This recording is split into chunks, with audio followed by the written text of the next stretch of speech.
Assalamu alaikum everyone. Today I want to talk about some structure in this episode, so let's start.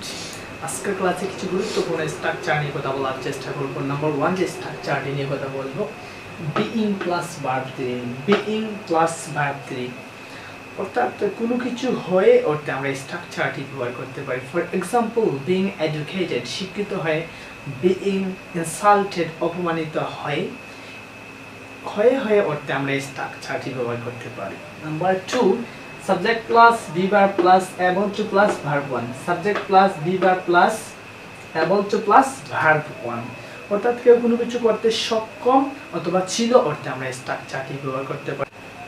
For example, I am able to go আমি যেতে সক্ষম, I am able to make আমি তৈরি করতে সক্ষম, I am able to play আমি খেলতে সক্ষম, I am able to read আমি পড়তে সক্ষম অর্থাৎ কেউ কোনো কিছুতে সক্ষম এই অর্থে আমরা স্ট্রাকচারটি ব্যবহার করতে পারি। আর যদি চান বলতে যে সক্ষম ছিল, for example, I was able to read আমি পড়তে সক্ষম ছিলাম, I was able to play আমি খেলতে সক্ষম ছিলাম। নাম্বার 3 যে স্ট্রাকচারটি নিয়ে কথা বলবো, subject plus would like to have plus verb 3 অর্থাৎ কেউ কোনো কিছু করতে চেয়েছিল অর্থে আমরা স্ট্রাকচারটি ব্যবহার করতে পারি।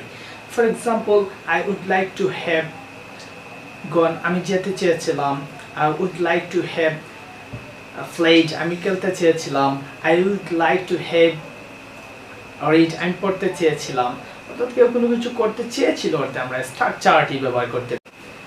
Number 4, there is no harm in plus ভার্বের সাথে ing, there is no harm in plus ভার্বের সাথে ing অর্থাৎ কোনো কিছুতে ক্ষতি নেই অর্থে আমরা স্ট্রাকচারটি ব্যবহার করতে পারি। For example, there is no harm in eating খাওয়ায় কোনো ক্ষতি নেই, there is no harm in playing খেলায় কোনো ক্ষতি নেই, there is no harm in reading পড়ায় কোনো ক্ষতি নেই।